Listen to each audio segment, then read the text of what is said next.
So, so tell me what is the problem that we can solve for you today? What is the question? What do you want me to answer? Right. So, sir,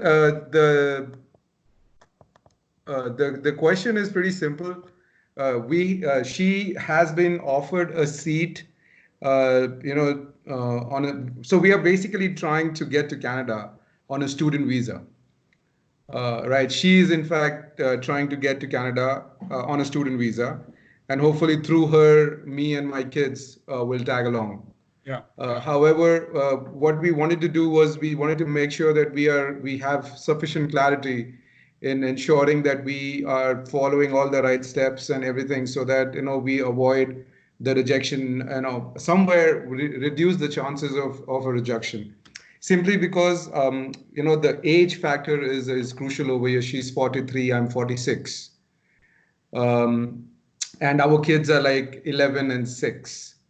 But fortunately, she has been offered a seat, which is a confirmed seat at the New Brunswick Community College. Um, Maybe I will stop you and I will ask questions so that I can analyze your background.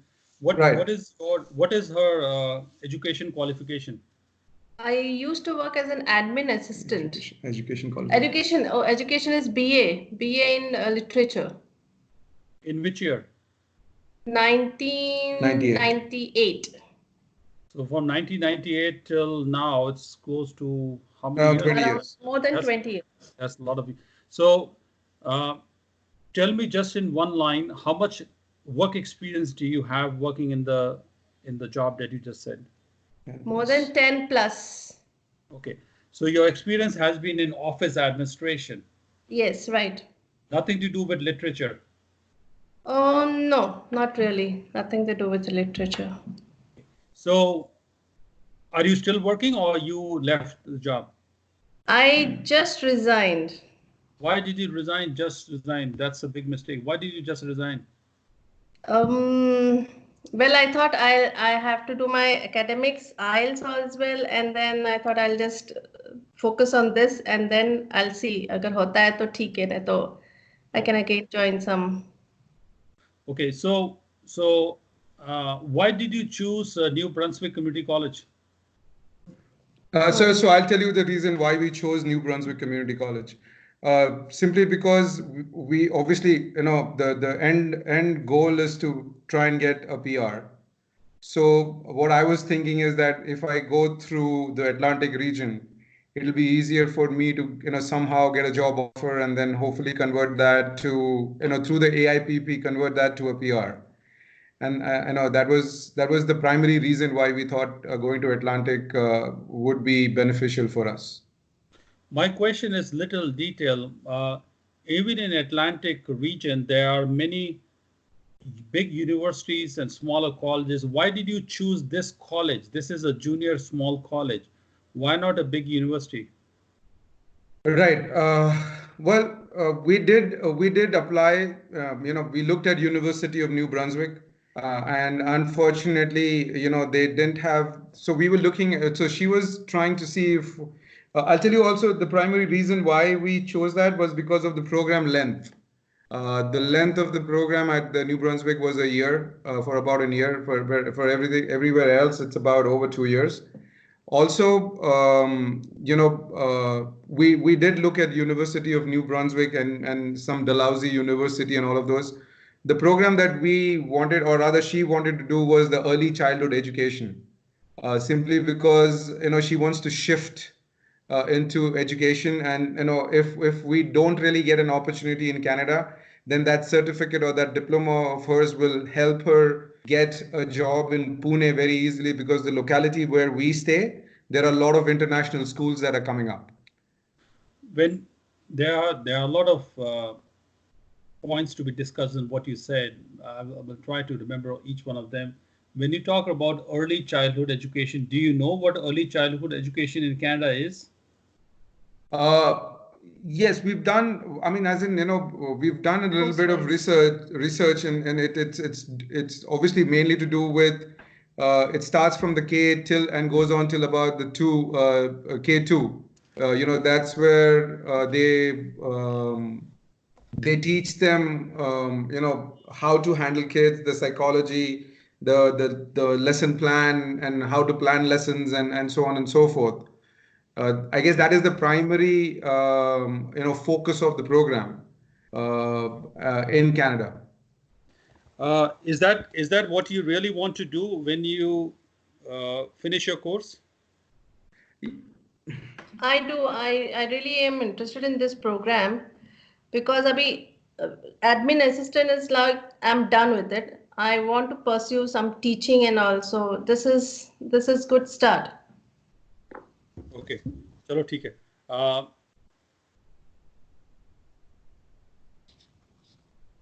The visa review for student visa, they may come back and decide that this is a irrelevant course for you because of your previous experience and the last study that you did 20 years ago.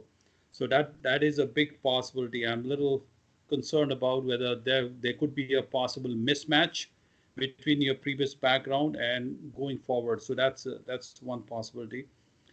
Second, these colleges, community colleges, are meant primarily for people who are grade 12 students who want to do a short-term diploma in Canada and maybe even from overseas.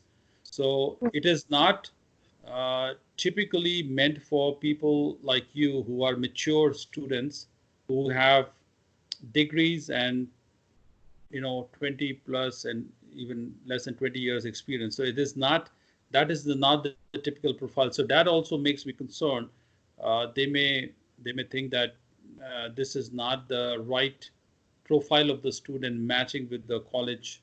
If you went to the college website, if you look at some students, something, you will hardly find your level of mature students in these colleges. So that's another thing that I'm worried about. The reason I'm mentioning this so that you can reevaluate your strategy and then you can think whether you should move forward or not. But ultimately, it's your decision. The third is you already have quit the job. So now it is difficult to demonstrate what are your ties to India. Compare this with somebody who had a job, who has a job. They have a salary, and you have an ongoing employment. So it is very safe and easy to say that after studying, I have an incentive to return. But right now, you have purposefully left the job, so you have no reason to come back, and that is a little worrisome because you have clearly written this on your forehead that your intent is not to come back.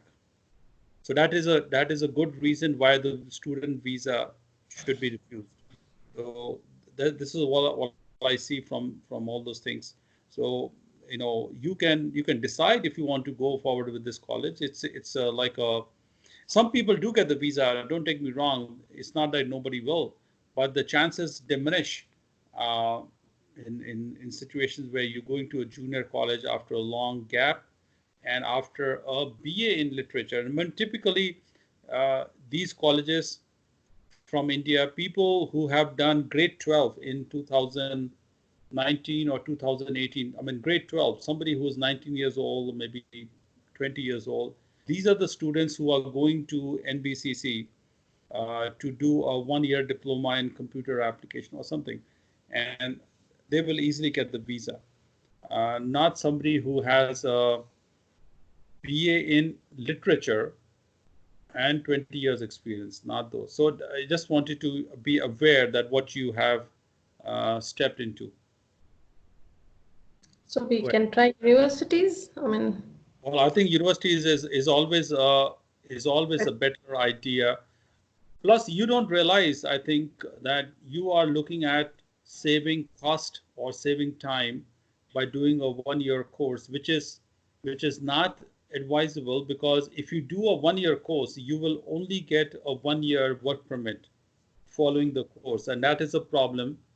because you will not have enough time to do a job search and maybe change jobs and you know qualify search for PNP and stuff. You need at the minimum 2 year plus for those activities. So if your course itself is 1 year, there's no way you can get the 2 year work permit. So you have to go for at least 18 months plus minimum.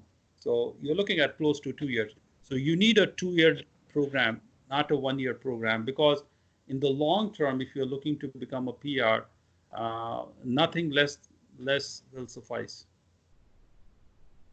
So what course, I mean, would you? So, sir, You can pick any course. So, what ideally, ideally your checklist should be university only. So in that area, there are at least 5, 6 universities. You can pick any one of them.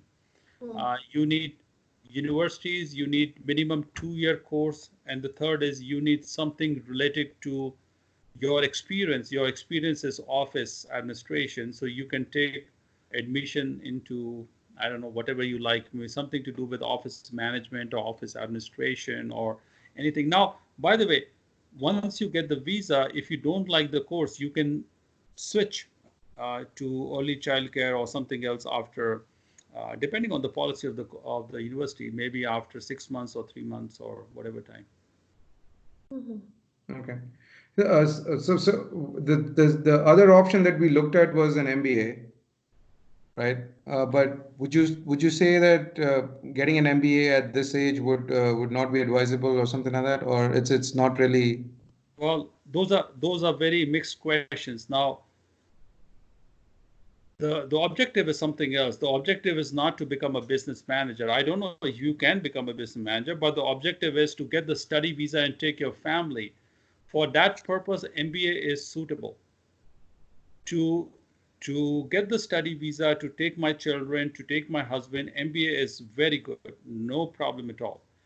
Eventually, what will happen after MBA is all upon you. You know, whether you like to work in office, whether you like to do those things in MBA, marketing and finance and other things, that is entirely dependent upon you.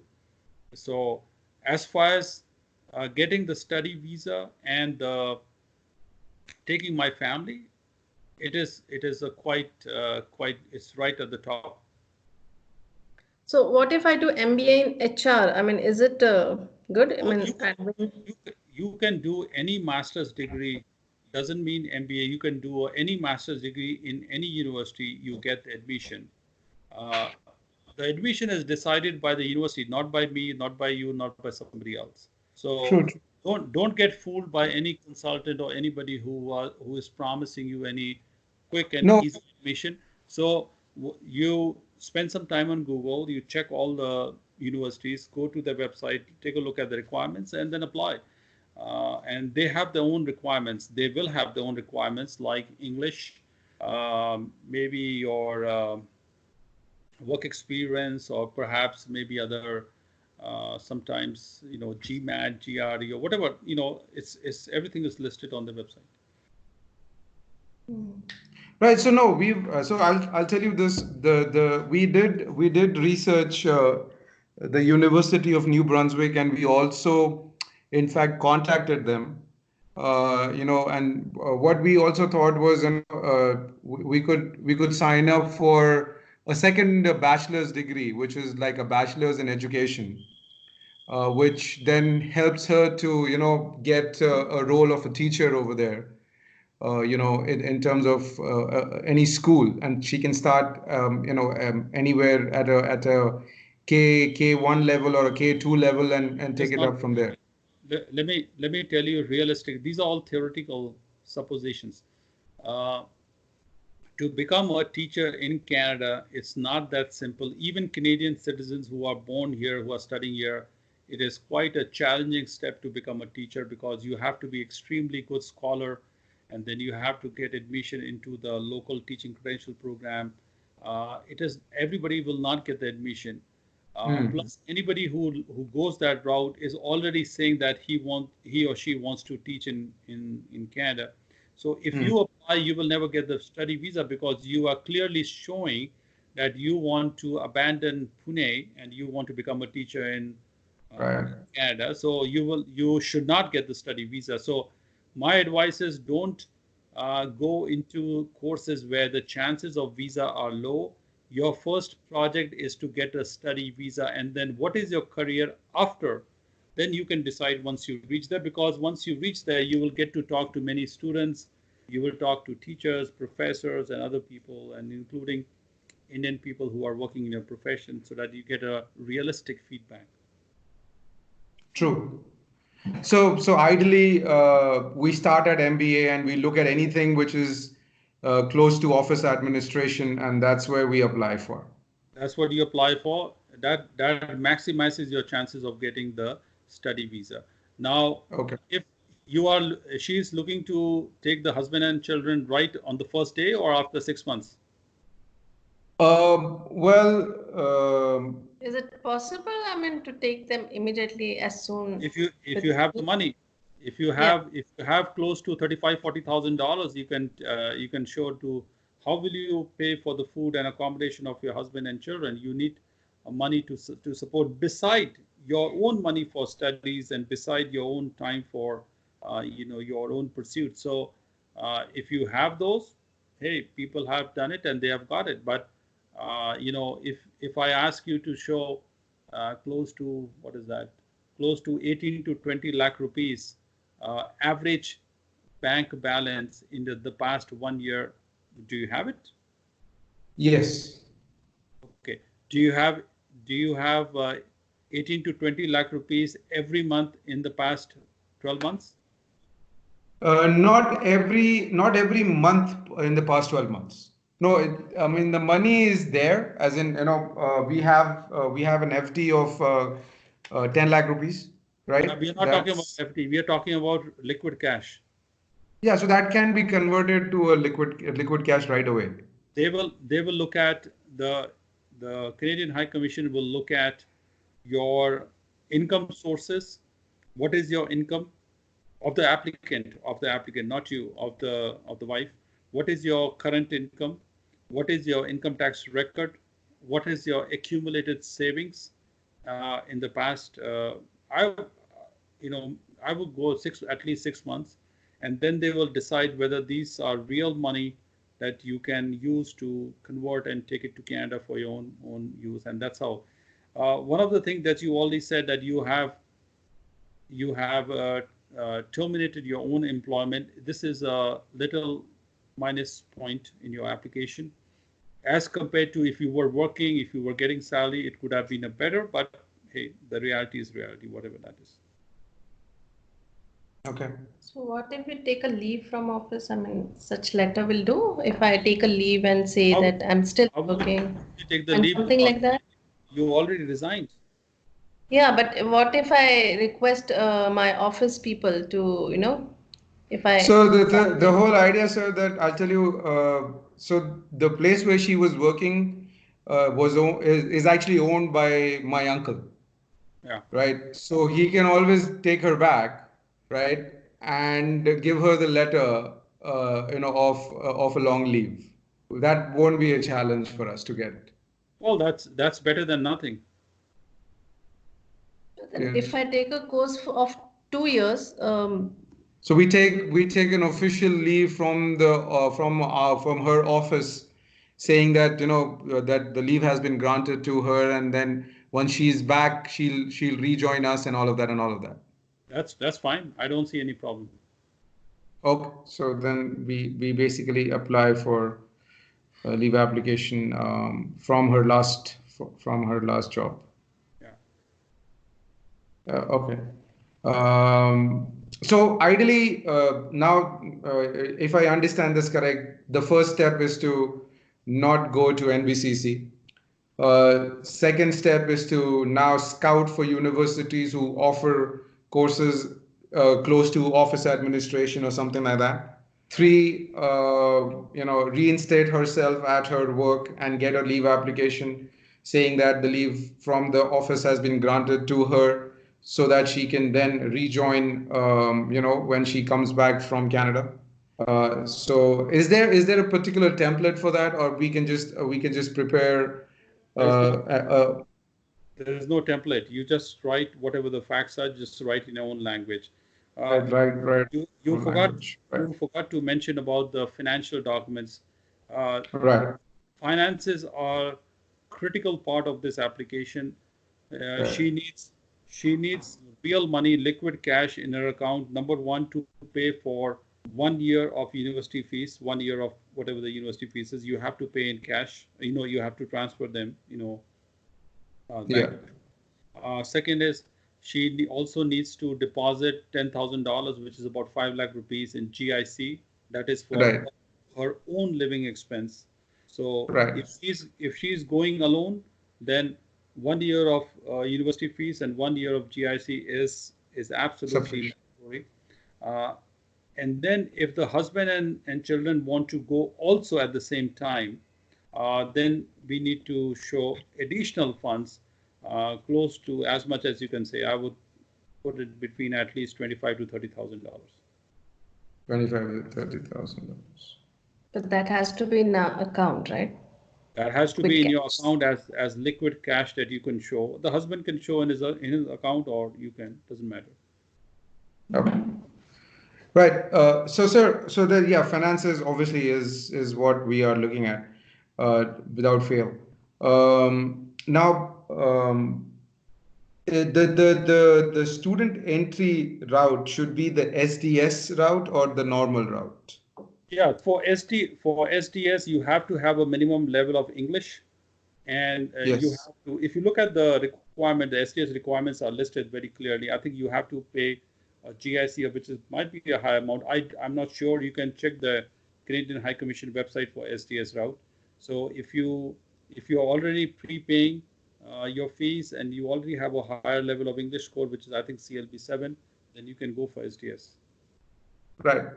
So yeah, so that's the whole idea that her IELTS is at CLB 7 without fail, and obviously the GIC and everything can be taken care of because at the end of the day, she was getting her salary in cash, right? Right? So she really doesn't have, and because of which, uh, you know, uh, somehow I'm the only person who is paying the tax right now. Yeah. She isn't. Yeah. So, if we go the normal route, ideally we will not be able to show her tax returns for that application. And that's why we thought that SDS would be the right way forward. Yeah, the requirement of STS are very simple. STS does not mean anything. STS is just a fast track process if you meet certain Yes. requirements. So Yes. you have a valid English language score of 6 or higher. Of course, you have a $10,000 GIC which you have already transferred to Canada. You have paid first year university fees, and you have taken the medical examination. So if once you have once you have all of this, so that's called STS. It's nothing more, nothing less. I mean, Yes. Yes. Yeah, that's what it is. In fact, we have a list of all the requirements that the SDS stream needs, and we take it. That hopefully that should be sufficient. Along with that, obviously, the most relevant document would be the SOP, the statement of purpose. Which will ideally state everything right from why she wants to get back to education after 20 years and so on and so forth. that's right. So what would you what my next question would be that what would be a most likely and acceptable clause over there that she wants to get back to education after 20 years? Oh, that's a difficult thing for me to say because each situation is different. You have to start with your own background, the way you studied, BA many years ago. You fell into administrative line, and now after this is a possible, it could be anything. And after 20 years, you want to upgrade your education, doing something more focused on business, and you know perhaps this is a possibility. Perhaps you find that for mature students, uh, India is not the optimum space or the university to go for mature students because most MBA students here in India are, I think, typically 20, 25 or so. So somebody who's 40 plus, you don't fit in that crowd. So this is a plausible reason for doing it overseas, and that's it. All right. Yeah, that would be a nice reason, in fact, 525 compared to 40 in India. Right. Right, sounds good. So that sorts that one out. Other than that, sir, so ideally, so we are basically now we have to discontinue NBCC and look for. But would you say that selecting New Brunswick and hoping that we get admissions over there, um, uh, you know, and we so supposedly. If she gets her visa first and we don't apply together, Yeah. right? We basically just apply for her. We don't apply. I don't apply. My children, they don't apply. Once she gets her visa, if we then look at getting a tourist visa, right? Uh, getting a To tourist best just getting a tourist visa is a little dicey because they know that you will not come back. Why would you apply for tourist visa after? If you want to wait, you can wait for 1 month and then you can apply for your own work permit for yourself. It might be a better. I don't recommend that you apply for tourist visa. okay. So no tourist visa. Are you working? Yes, I am. What is your salary? My salary is above. It's about above. If you look at 1 lakh, it is above 1 lakh rupees per month. Okay. And for how many years have you been working in this position? So in this position, in total I have about 19 years of experience, So right? you've been working continuously for 19 years at this. Yes, Okay. So yes. that's okay. So at my current location, at my current organization, I've been there for over 6 years. Okay, that's fine. That's fine. So I can get a letter saying that they are, because I'm a consultant, they can always give me a letter saying that we will take him back once he's back from Canada. Yeah. That is also a possibility that I can get a letter from them on that. It's like that. But so we single out no tourist visa, no TRV, no nothing. Um, and so the direct route would be only SOWP. Would that be correct? That's right. That's right. That is the most appropriate category for you. Okay. Now that category, for us to apply for that category, if the money is there, then we can do it together, right? If the You can do it together. Yes. Right. And to be on the safer side, if she gets her visa, we could also do it after a month, and while she's still here, while That, she's still in India. yes. Yes, you can. Yes. Yes, you can. Right. So ideally, then, which side would be better weighed in your It all opinion? it all depends on your bank statements and finances. Okay. So you are showing a income tax record of close to 12 lakhs. Yes. So you have a ITR of 12 lakhs for 2, 3 many years. More You than two have years. you have cash in your current account of close to 20 lakhs, Yes. and she has already paid her 1 year fees. She has already transferred 5 lakh rupees, as a GIC. So Yes. I don't see any problem why the whole family visa cannot be issued at the same time. Oh, amazing. Okay. Right. So ideally, and so the most important question now, we really don't, because we are at a situation where even if we get a single rejection, it would be game over for us. So would you then be in a position to take over the case and Yeah. and If you're if the game is never over if the visa is refused. Many people who come to me already have been refused many times. So only then that's why they come to me. Otherwise, my policy is to have fresh applications, try to venture the applications on their own. But the game is never over. I mean, there's always hope of improving the facts and improving the how the application is perceived. So consultants, because they want to make money, they try to minimize risk by allowing the wife to apply first, so that at least they make some money from the initial study visa, and later on to the husband and children. And per chance, if the whole family applies together, and should there be any doubt, the whole family collapses. So that's why they don't make money. So that's why they try to be conservative and then have the wife, you go first and let the husband follow. So that's the usual approach. But I don't see any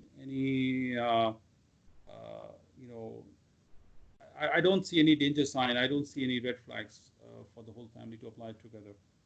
Right. And so then we are more than willing to basically hire you as our go-to man in terms of getting the application going forward and everything, and obviously bear any expenses that you list officially. We are ready to do that, simply because the only reason we are doing this is to ensure that our children have a better future in Canada. And obviously, because if they grow up there at this age, ideally they mold themselves into the system. If they were a little older, then we wouldn't have even thought of this. I would have just thought of my son going there all by himself. But at this stage, the entire family or nobody. That's how it stands for us today. And because she will never be ready to leave us in India and go there on her own, and that is my primary challenge with her today. And that's the reason why. So as far as the finances go, I can get that. We can get that going, no doubt about it. Everything else can be in order. The only thing now remaining is to actually look for a program close to office administration, and then ideally apply and hopefully get the seat from the college. She can also take, besides business, she can also take something like IT, computers, IT, if she wants to. I mean, if she gets admission, and something Right. to do with IT, something that looks a little technical. It may not be as much, but it looks a little specialized and focused. Right. So, sir, one other thing. So, supposedly, if all goes well, and she gets her, admissions at at a university level, uh, and we manage to get the visa, we get to New Brunswick. Um, then we obviously we've basically bought about 5 years. That's what we've bought, in order for us to, look at Canada as a future. Then would you also recommend that, because of my current profession, uh, you know, it would be something that I would want to take over from there and try and get an AIPP done for my family. You, Uh, you can, you can. Those are advanced scenarios, but let me assure you that all the students eventually will find ways to become immigrants permanently in the time to yes. come. But in your situation, if you are qualified and if you can find a job even sooner while she is studying, and then you can find a job immediately, your experience and your job offer in Canada will also contribute to your own personal eligibility of making the PR for the whole family. So Yes. that is a no-brainer. That will happen quite soon. Yes, because I have experience in NOC code 6552, which is, customer service representative, other offices and all of that. And I have close to 10 years of experience in that field. Yeah. Um, As so as soon as you can find a job offer in that place where you're going, and you will be able to qualify for your own applications through the application for PR for the whole family through you, Yes. while she is still undergoing some study. Right. In fact, that's where I'm again looking at, ensuring that come back to you if I get a job offer, if I can get a settlement plan, and if I get it endorsed from the province. Yeah. Ideally, then the next step would be to contact you from New Brunswick and then apply, through you, for the AIPP. Because seriously, I have no challenges in doing it myself, but to be very frank with you, a professional help, because I seriously believe in that fundamental that unless and until you don't have a professional help, everything that you do is luck by chance. Yeah. So being in a profession where people would want my services, and why would they want my services when they can easily understand what customer service is? That is the precise reason why I feel going through you makes credible sense, I rather think than the just. main thing, we have a great problem in age. I think age problem. Yeah, so age is Big problem. So, so here, we have already taken care of the age problem by ensuring that you go to a university instead of college. So that covers the age. You go to a 2-year PG level course rather than a shorter course. So that these two factors will easily cover up and camouflage the age deficiency if there's any. right. Sounds good. Yeah, so I So think this we go leave back to the table. application should be from what date? I mean, leave application if we have to get it from the Well, office. well, So ideally the applicant is already working, and the employer is telling the applicant, okay, you want to go overseas for a study program. Your study will start from this and this month. We will give you 2 years, starting 1 month before that time. So, and bye bye. We'll see you after 2 years. I mean, that's what it is. Technically. Right. So yeah, I can arrange that letter from my uncle. That shouldn't be a problem because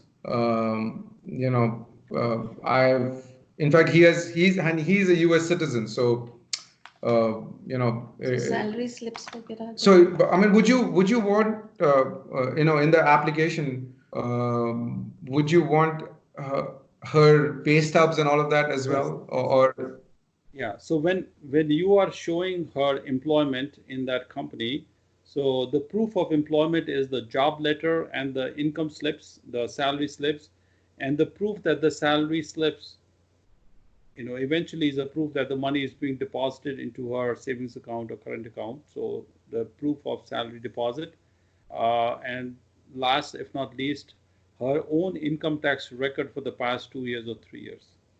right, which is something which is difficult, but I can try and get that tax return for her. But if she gets her salary in cash, then we have also taken a salary certificate from the organization. Yeah, salary Will certificate. that suffice? No, no. Salary certificate is a weak document compared to the salary slips. So ideally, you need 12 months of salary slip in a 1 year to show that the salary. I mean, the problem in India is everything is counterfeit.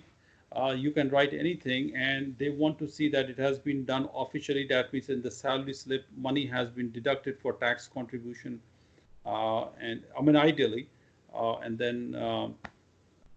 What do you do with the salary? You deposit into the bank. I mean, in big companies, established companies, the salary should go directly into the bank account so that there's no doubt.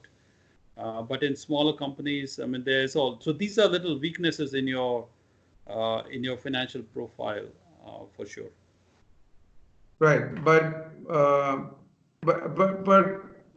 if she now obviously it won't be possible for us to backdate any deposit, right? So whatever money she received, ideally went into the house expenses and all of that. We never really deposited that, in the bank simply because the money in the bank was coming through me, and she was just using that money for her expense or some expenses in the house and so on and so forth.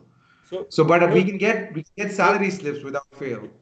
Here's the challenge. What will happen is, uh, this situation about the employment is lower than the ideal. So these are the certain situations, and I cannot help you with it, but I can only tell you these are situations which will affect her own financial profile. So now, as a visa officer, I am little skeptical on uh, number one, is her employment experience verifiable? Should it be investigated?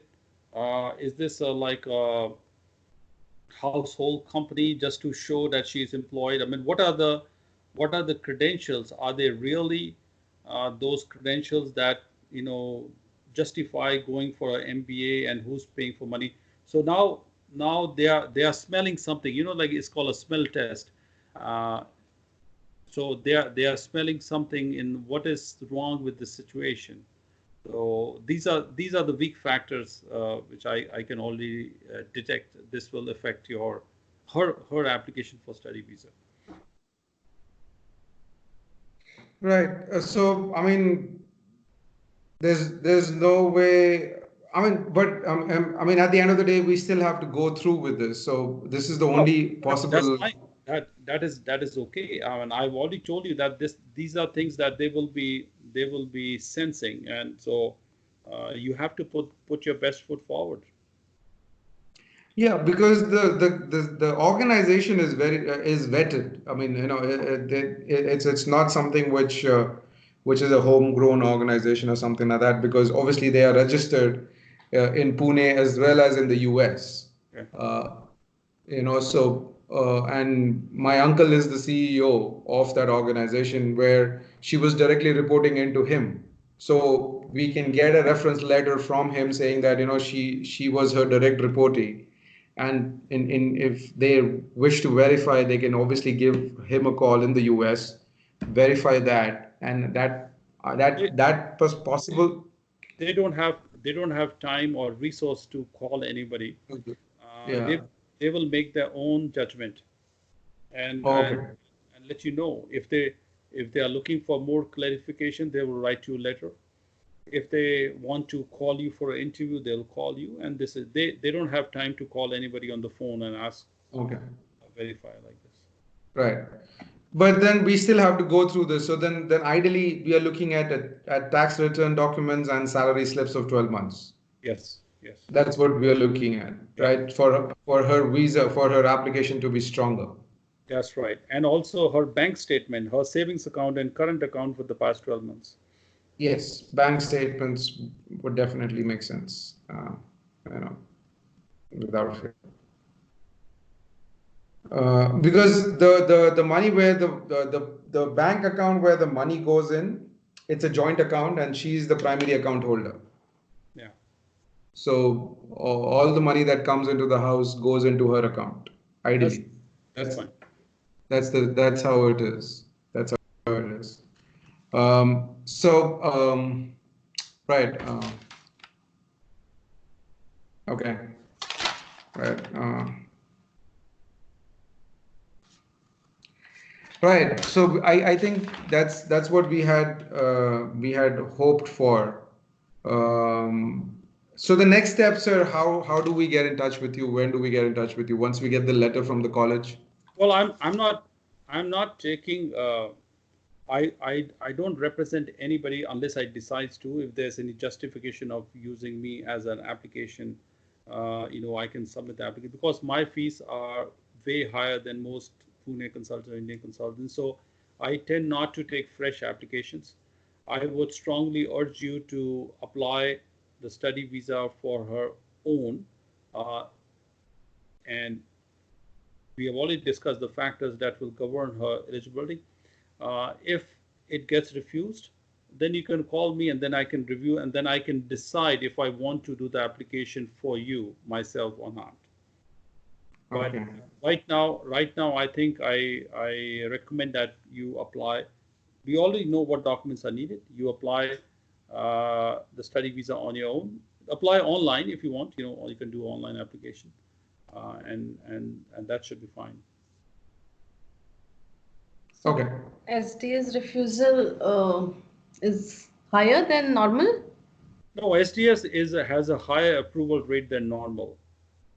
SDS is close to 80%, and the rest of the study visa application is close to 66%. So SDS has a little higher. On top of that, people from Maharashtra have a higher approval than people from North or some other places. So that's another advantage that you will have. Okay. But even if I have to ask you, I mean, uh, being a little candid about it, what are your current charges for a fresh application? Uh, I'm not at liberty to talk about the fees right now because Oh, right now, unless I see those documents clearly in myself, and I have to feel a justification of my, if I start taking each and every client every day, I talk like you, I talk to about 4 or 5 people every day, and if I start taking clients, I will not have time to do something else like I do in my appeal work. So I tend to be very select in where deciding that my presence or my writing a letter to the visa officer makes sense, and then I will let you know what my fees are. okay. So ideally, You should get the visa on your own, and if you are uh, if you are not sure of your financial documents and now the employment experience, uh, then perhaps this is a thing to consider. Perhaps you can let her apply for study visa alone, and then once you get the study visa, then you can do your own husband and children maybe after a month or 2 months, whatever time you have. so ideally, get her study visa, get her the fees, get her the GIC, and then ensure that my finances are strong enough, and then apply after a month. That's right. That's right. So because we don't want the whole family ship to sink just because of her unverifiable employment records. Her MBA program will start in September, so you have enough time from now till September. You have at least 6 months, and the sooner she applies for study visa, the faster you will know what the outcome is, so that you can, if need be, you can reapply. Right. So ideally, the right foot forward with in this case would be that let her go alone for the visa, and then we wait till she gets the visa, and then we apply Yes. for the So if you SOWP. Yeah. So if she applies for her own study visa in the month of maybe April or May, uh, in about 45 days, she'll get the visa, let's say June or July, and then she has to fly in August. I mean, not before August. You can't go quite early. So by the time July, August rolls, you can also apply for yourself and your children. Right. And then what would be the visa type that I would apply for with my You children? you will apply for a dependent work permit, and the children. How old are the children? 11 and 6. Yeah, so children will also get a study visa so that they can go and study in the secondary school there in Canada. Right. So, in on the CIC website, when I check, is there an option for dependent work permit, or is there the TRV, which is the You know, temporary resident? you go to the CIC website and you will apply for application for work visa for you, Work. husband. Okay. Yes. For work visa, and then that's where I show her documents.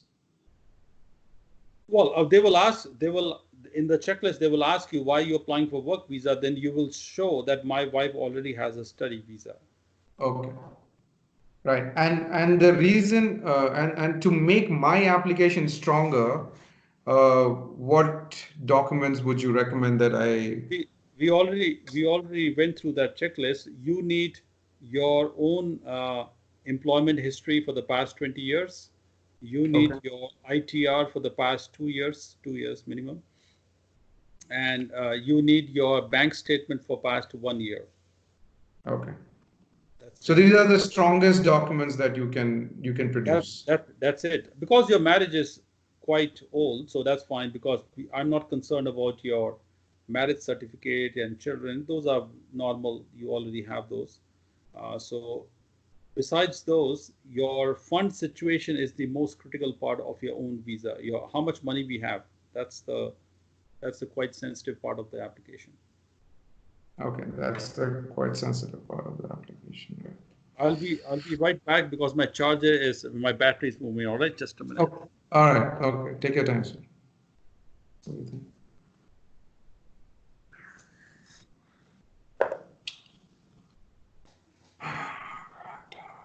And what else we need to ask?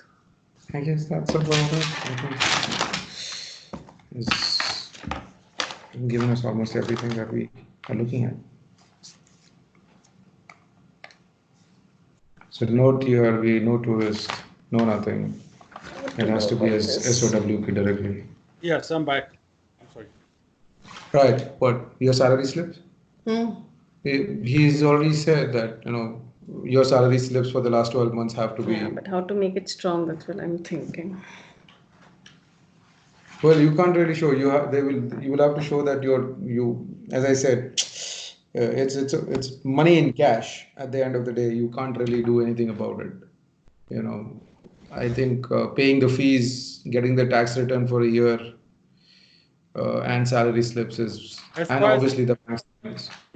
If you want to save money in the wife's account, you can let the money sit in there. You can the university fees can be paid from the husband's account. No. So in fact, for the university fees, we already have a sanction of a student loan, So is it of an education loan. Okay.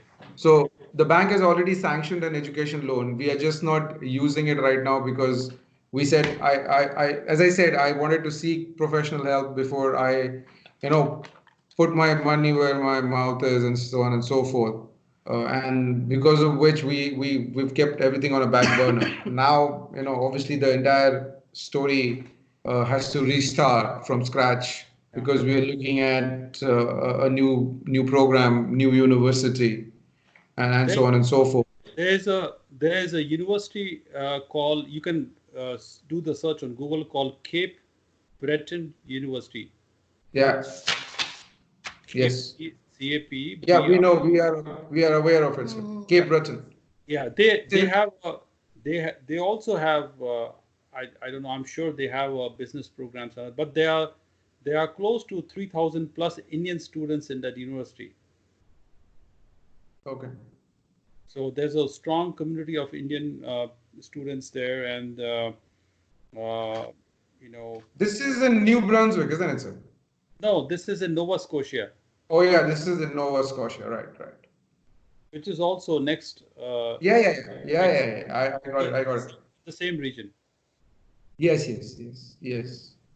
Nova Scotia. Yeah, we in fact a friend of mine suggested that we don't send her to a college, we send her to a university. That was a suggestion that was given to us some time back. We were looking at a university as well, but somehow we felt that. So that's the reason why I said taking a second opinion is very important, and I believe I did a good job. We actually are on the right path now. So I can always contact these guys, Cape Breton. We did see some programs over there, and in fact, it'll be easier for us to get a bigger loan on my salary than take a smaller loan, because people in India are reluctant to give you small money. They want to give you big money. like it's easier to get the money like Vijay Malaya, not for small people. No, that's the thing. So ideally now we restart the whole process. This one AIPP is. Yeah, this has AIPP in it as well. So Nova Scotia, in fact, Nova Scotia has more jobs than New Brunswick All on these 6552. all these areas are under AIPP: Nova Scotia, New Brunswick, Prince Edward Island, and And Newfoundland. Newfoundland. Newfoundland. Yes. Yeah, Newfoundland. Right. So, sir, what we will do is we will then go ahead and hopefully apply for her seat once again, and then take it from there. Um, and that's about it, I guess. Hopefully keep our fingers crossed and get her visa first, and then apply for my work permit. So if my work permit gets rejected, then I can come back to you. Then you can come back to me. Right. Yes. And even if her student visa is rejected, then also I can come back to you. Sure. I'm giving you a chance. Look, just to be fair to you and everybody, I'm giving everybody a chance to save money. I mean, think of this. Think of any person in any business person in India where it's a shop. When you go to a shop, which shopkeeper tells you, "Don't buy from me, go to a different shop"? All shopkeepers, all businesses, all doctors, all chartered accountants, all consultants, no matter who they are busy attracting clients. Yes. I am busy deflecting clients. I'm saying, clients, go out, go away, don't come to me. I want to spread information for free. That's why I have many videos on my YouTube, close to 300 plus videos on different topics, and every day I have a new topic and people are asking questions. So I make my own, new presentation on new topics. The primary purpose is so that people can get to know the law and the background on their own and empower themselves with knowledge. That's number one. Number two, which is under a strategic, objective here, is many consultants in India, they are busy frauding innocent clients, where if somebody has no experience, it's very likely that you will be misguided by some consultants in Pune. And there are many consultants all over big cities, including Pune, Mumbai, Gujarat, New Delhi, and other. These consultants are busy giving you wrong information with the primary incentive of taking a deposit or money from you and then promising you something, hey, aapka visa lag jayega, something which is not going to happen so soon, but they will give you some rosy picture. So that is my second objective, so that you stay away from being defrauded. So that's my second objective. The third objective is, of course, marketing. The more people know about service, I will have a privilege of selecting the client or situation where I like to justify my resources. So as I said earlier, I can easily take as many cases as I want, but I'm not interested in making too much money. I'm just content on making small money. So it's 275. I can easily tell some people, look, give me 1 lakh rupees or 2 lakh rupees or whatever. I can do the case on my own. What's the point of making that much money? $275 is close to 14,000 rupees. 14,000 is enough for me to, eat well and be expensive. That's fine. I'm okay. I'm fine with it. So those are my objectives why I do this, and I always give people a chance so that they can. If you are going on a student visa, if I charge you 1 lakh, 2 lakh, whatever, or maybe more, you can easily use this money to buy yourself airline ticket or buy yourself. There are so many things. You need money to spend while you go. Why not save money and do something on your own instead of handing out to somebody? Maybe it's avoidable. Right. And sir, I don't know if I should be asking you this, but New Brunswick as a province conducts a lot of these recruitment fairs and information sessions internationally. Yes. I don't know if you've, I'm sure you're aware of it. I know. I've made some videos about it, and sometimes they do. They don't ever come to India though. They go to Europe, they go to Dubai, they go to the Philippines, but they never come to India. And they No, no, always, yeah, I'm not. So I know that they don't come to India, but in their application process, they don't restrict people from anywhere around the world to apply, of course, you're right. You're right. isn't it? Yes, But that's right. are there That's right. any? But they will restrict people. They will restrict people to a certain occupation. Right. Yeah. They will So want so a certain occupation. currently there is a fair happening in Africa, and there's a fair happening in Brussels. Now I have applied for both these locations, Yeah. because they want the NOC code, which I pretty much have an experience in. My only question is, it's actually a a long shot. But are there any cases, or are there any uh, people that you have come across who have been successful from India No. through this channel? I've not come across.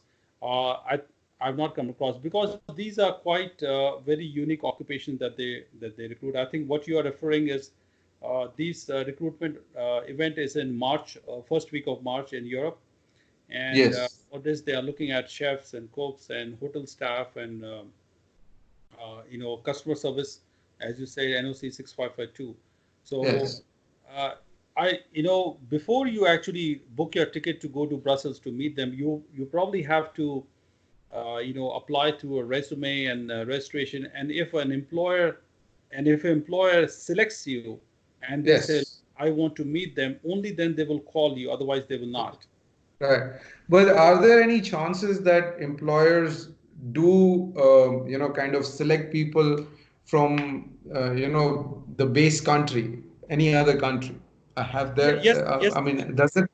yes, they do. But I can give you some example. I do not know whether this will help you, but at least you will understand. Uh, Customer service is a very generic occupation, Yes. right? So anybody can be a customer service. I'm not saying anybody means reasonably anybody can be a customer service, but think of something like a truck driver. Uh, a truck driver requires a license of driving a certain amount of equipment and 5 years experience and clear driving, safe driving, a certain ability to use mechanical devices in those of a certain kind, which are not readily available in countries like India.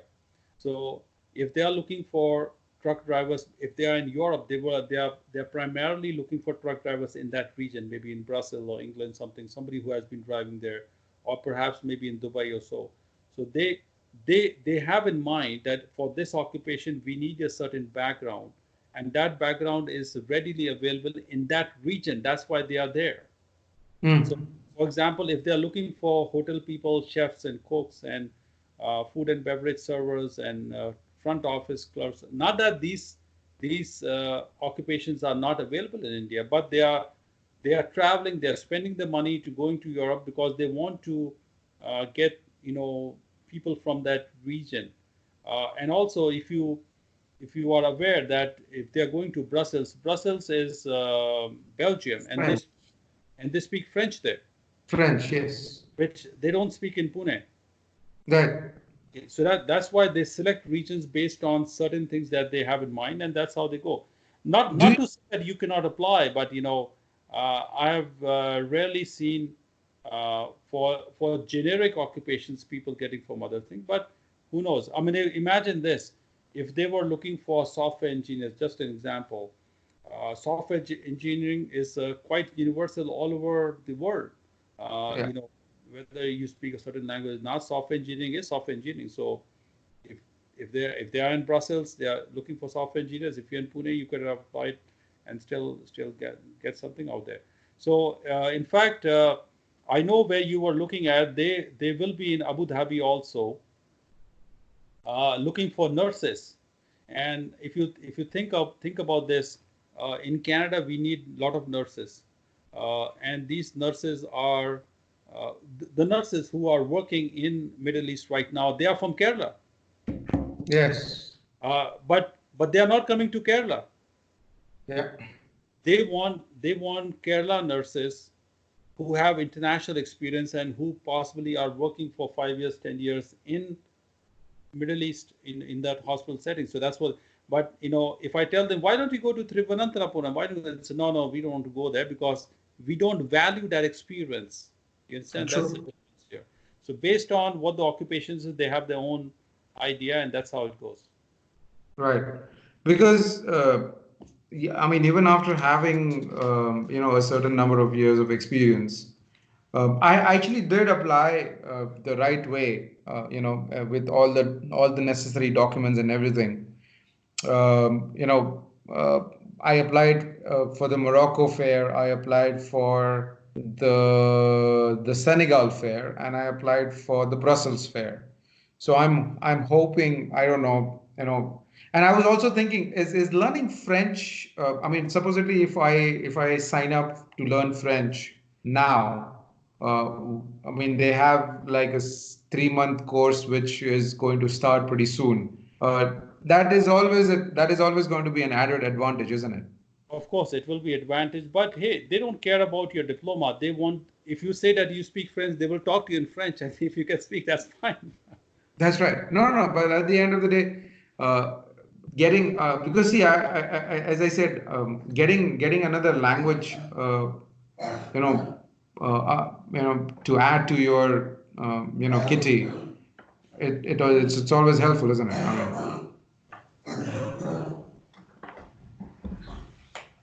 Yes, of course. When you live in Canada, if you speak French, it will help you get the job, especially in that region. especially in that region. But in my region where I live, there's no French requirement. I mean, nobody. I mean, where I live, nobody speaks French here. Right, right, right. No, that's why I was also hoping that, hopefully, if I can somehow get my initial French certificate You before should I you should travel. start you should start your French from Pune. Maybe you can go to Alliance Francaise if you have any of those. Yes, we do have Alliance Francaise You should start learning French here. I mean, it will be a little, startup to your own future, endeavor in the Canada. in Canada. That's true. Yeah. That's true.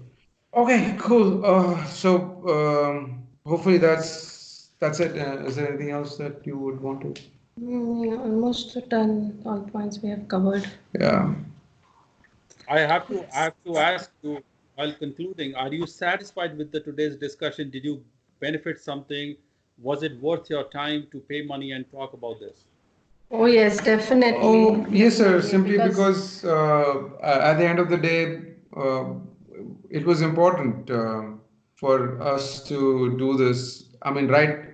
I mean, instead of getting a rejection in the face, it's always better to, speak to a professional and understand and take the right route. At least now we know the roadmap, Yeah. and we know how to, pretty much cover up all the points on that roadmap.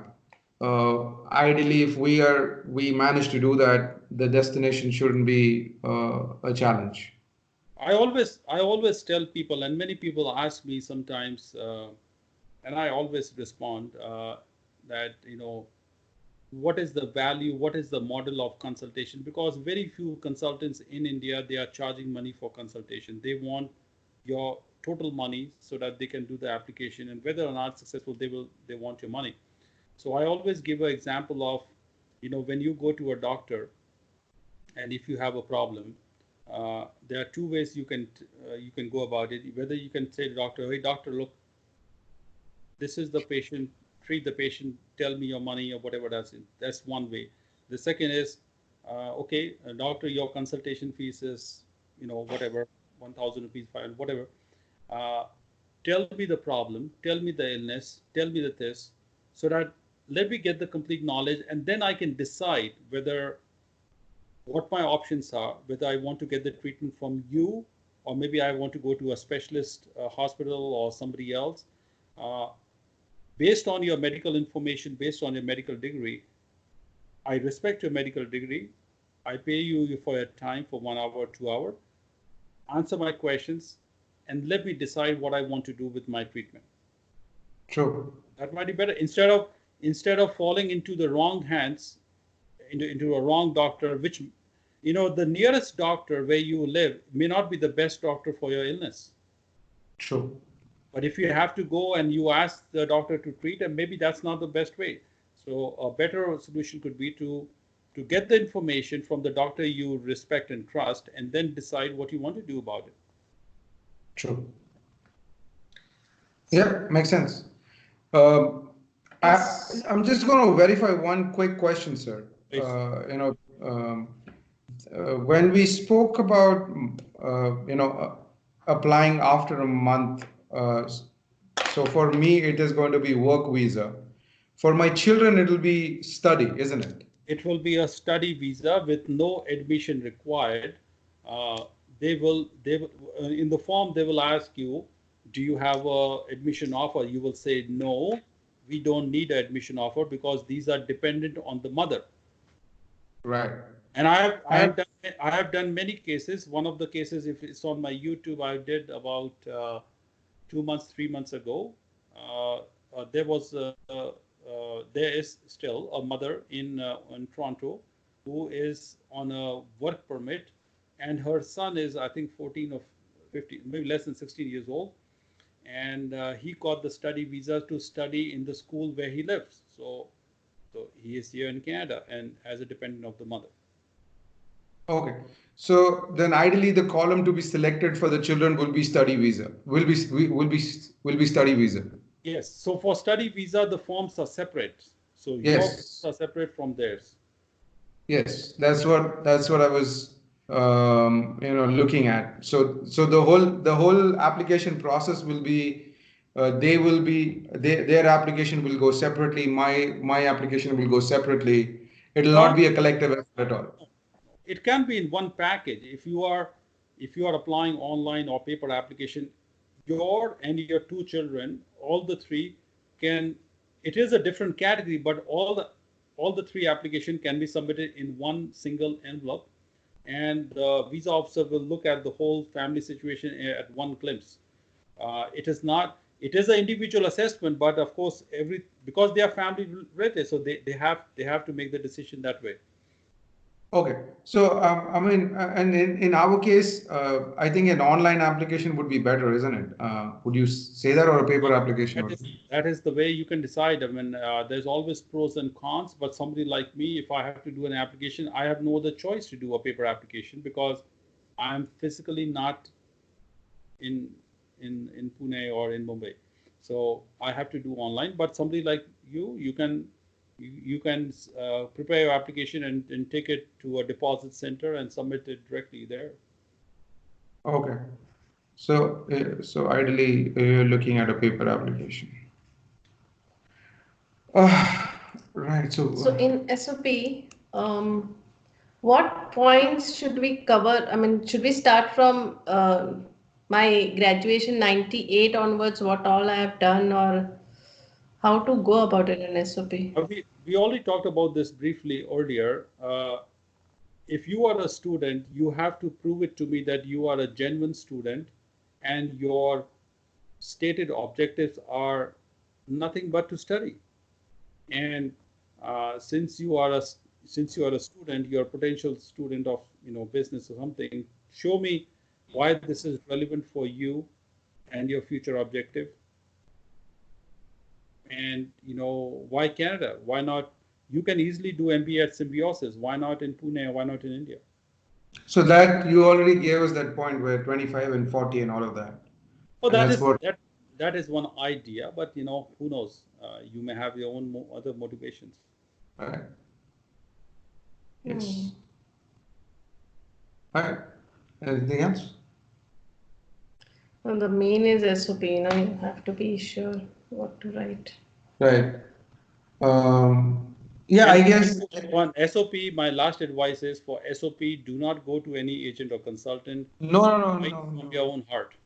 Yes, yes, yes. No, we are already on our way, well into the SOP document. It's just that we wanted to ensure that we are on the right track. I know. So the 20 years should we write, I mean, in bits and pieces, this happened. I mean, do we have to give a history?